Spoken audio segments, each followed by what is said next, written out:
अस्सलाम वालेकुम। SMTV global के साथ मैं हूं आमना अनफाल। सबसे पहले न्यूज़ हेडलाइंस।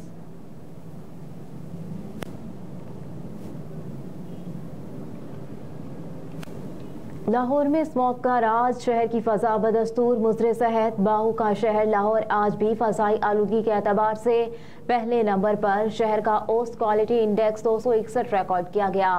तिब्बी माहिरीन ने एहतियाती तदाबीर अपनाते हुए शहरियों को घरों से निकलने वक्त मास्क के इस्तेमाल का मशवरा दिया। दूसरी जानिब भारतीय दारुल हुकूमत नई दिल्ली फजाई आलूगी में दूसरे नंबर पर है।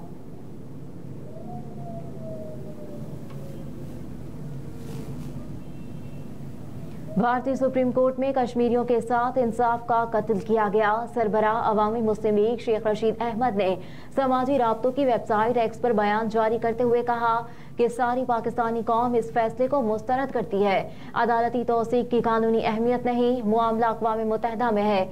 मकबूजा कश्मीर के मुसलमानों पर पाबंदियां मजीद सख्त कर दी गईं। शेख रशीद ने कहा कि दिफा 370 या 35A की कोई कानूनी हैसियत नहीं। बीजेपी की मुसलमान और इस्लाम दुश्मनी खुलकर वाज़ेह हो गई।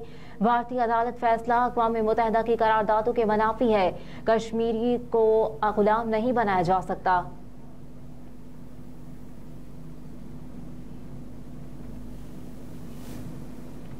मुबैना करप्शन केस परवेज इलाही समेत दीगर मुल्जिमान की तलबी के नोटिस जारी। एहतसाब अदालत लाहौर के जज जुबैर शहजाद कयानी ने नैब रेफरेंस पर समाअत की।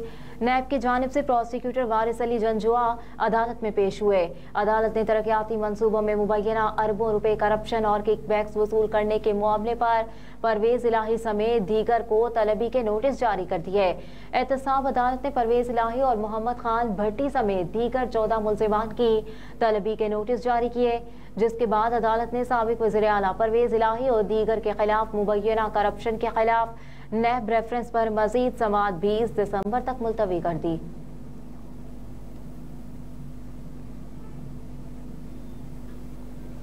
सुप्रीम जुडिशल काउंसिल का इजलास 14 सितंबर को तलब। चीफ जस्टिस की ज़ेर सदारत इजलास 14 दिसंबर को जजेस ब्लॉक के कॉन्फ्रेंस रूम में दोपहर 2:30 बजे होगा।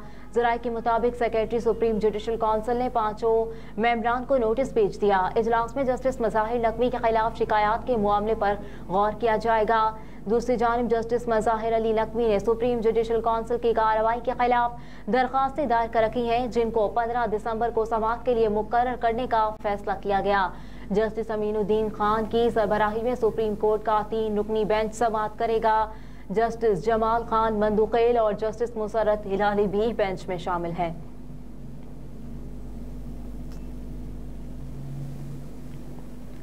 लोअरदीर और गिरजनवाह में ज़लज़ले के झटके, शहरियों में खौफ व हिरास। ज़लज़ला पेमा मरकज़ के मुताबिक ज़लज़ले की शिद्दत 4.9 रिकॉर्ड की गई, जबकि ज़लज़ले का मरकज़ अफगानिस्तान में था। ज़लज़ले के झटके महसूस होते ही इलाका मकीन कलमा तैयबा का विर्द करते हुए अपने घरों से बाहर निकल आए। ताहम ज़लज़ले के नतीजे में किसी किस्म की जानी या माली नुकसान की कोई इत्तला नहीं मिली।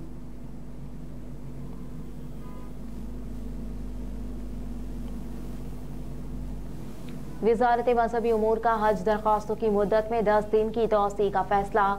निगरान वज़ीर मज़हबी उमूर अनीक अहमद ने कहा कि हज पैकेज में गुज़िश्ता साल के मुकाबले में रवां साल 1 लाख रुपए कमी की गई। तहां मुल्क के मुआशी हालात की वजह से 27 नवंबर से 12 दिसंबर तक कम दरखास्तें मौसूल हुई, जिसकी वजह से वज़ारत मज़हबी उमूर ने स्पॉन्सरशिप और सरकारी हज स्कीम की दरखास्तों की वसूली में 10 दिन मजीद बढ़ाए हैं। वाज़ेह है कि वज़ारत मज़हबी उमूर ने हज दरखास्तों की वसूली का अमल 27 नवंबर को शुरू किया था। 12 दिसंबर तक 40,175 हज दरखास्तें मौसूल हुई। रवां साल सरकारी और स्पॉन्सरशिप स्कीमों के तहत हज दरखास्तों का कोटा 89,000 से ज़ायद मुकर्रर किया गया। रवां साल मजमूई तौर पर सरकारी और प्राइवेट स्कीमों के तहत 1,89,210 पाकिस्तानी फरीज़ा हज अदा करेंगे।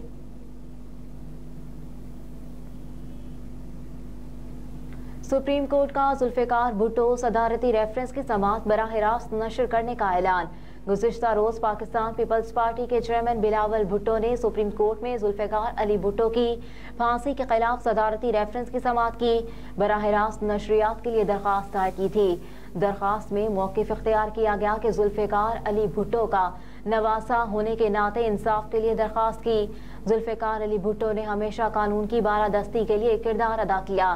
ان کا قتل نظام انصاف پر دھبا ہے. درخواست میں کہا گیا کہ عوام کے سامنے حقائق رکھنے کے لیے کیس کی لائیو نشریات بہت اہم ہے.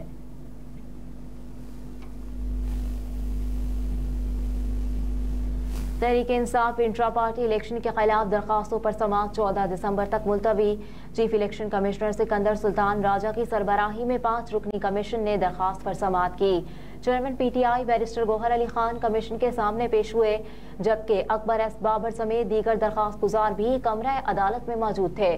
چیف الیکشن کمشنر نے تحریک انصاف وکیل سے مکالمہ کرتے ہوئے کہا کہ کیا آپ کو نوٹس کی کاپی مل گئی، جس پر بیرسٹر علی ظفر نے کہا کہ جی نوٹس کی کاپی مل گئی. درخواست گزار اکبر ایس بابر نے کہا کہ پچھلی سماعت پر میرے وکیل نے دلائل دیے. عدالت سے استدعا ہے کہ پی ٹی آئی نے الیکشن کے حوالے سے جو کاغذات دیے وہ ہمیں دیے جائیں. جب ہمیں پی ٹی آئی کا جواب مل جائے گا تو ہم اچھے دلائل دے سکتے ہیں. دوران سماعت وکیل بیرسٹر علی ظفر نے اپنے دلائل میں کہا کہ ہم نے الیکشن کمیشن کی ہدایت پر 20 روز کے اندر انٹرا پارٹی الیکشن کروائے.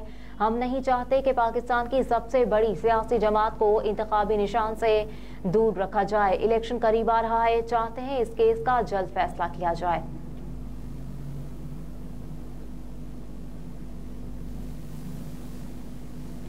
الخدمت بنو قابل پروگرام کے تحت لاہور میں پہلا انٹری ٹیسٹ، ہزاروں طلباء کی شرکت. تقریب میں امیر جماعت اسلامی لاہور ضیاء الدین انصاری، الخدمت فاؤنڈیشن پاکستان کے نائب صدر ذکر اللہ مجاہد، الخدمت وسطی پنجاب کے صدر اکرام الحق سبحانی، الخدمت لاہور کے صدر انجینئر احمد حماد رشید اور دیگر ذمہ داران، ملک کے نامور آئی ٹی ایکسپرٹ، اساتذہ، دانشور اور صحافی حضرات سمیت ہزاروں طلباء نے شرکت کی. اس موقع پر ضیاء الدین انصاری کا کہنا تھا کہ شہر لاہور کے لاکھوں نوجوان اپنے بہتر مستقبل اور نوکریوں کی تلاش میں ہیں. الخدمت فاؤنڈیشن بنو قابل پروگرام کے تحت نوجوانوں کو مفت آئی ٹی کورسز کرائیں گے. کہا کہ الخدمت فاؤنڈیشن کے پلیٹ فارم سے شہر کے نوجوان لڑکوں اور لڑکیوں کو آئی ٹی کی مہارت کی تربیت اور تعلیم حاصل کرنے کے مواقع فراہم کریں گے. انتہائی پرجوش پروگرام بنو قابل کے ذریعے نوجوان 6 ماہ میں آئی ٹی کورسز میں مہارت حاصل کر کے باعزت طریقے سے روزگار کمانا شروع کر سکیں گے.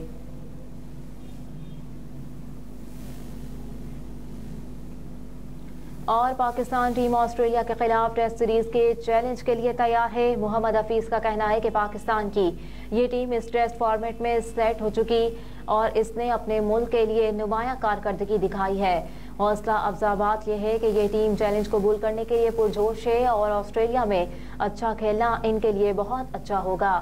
دوسری جانب نگران وزیر اعظم نے بھی قومی کرکٹ ٹیم کے ڈائریکٹر محمد حفیظ کو اچھی کرکٹ کھیلنے کی ہدایت کرتے ہوئے کہا کہ ہار جیت نہ سوچیں، پاکستان کو ماڈرن ڈے کرکٹ کی طرز پر لے کر جائیں. نگران وزیر اعظم نے کہا کہ ٹیم کے کھلاڑی باصلاحیت ہیں، یقین ہے کہ وہ اچھی کرکٹ کھیلیں گے. پاکستانی ٹیم دنیا میں ملک کی سفیر ہے. گیم آف سپرٹ ہونا چاہیے. جو پاکستان کی رسوائی کا سبب بنے انہیں دوبارہ ملک کی نمائندگی کا موقع نہیں ملنا چاہیے. ہیڈ لائنز آپ جان چکے. نیوز اسٹوڈیو سے فی الوقت اتنا ہی. آپ دیکھتے رہیے SM TV گلوبل.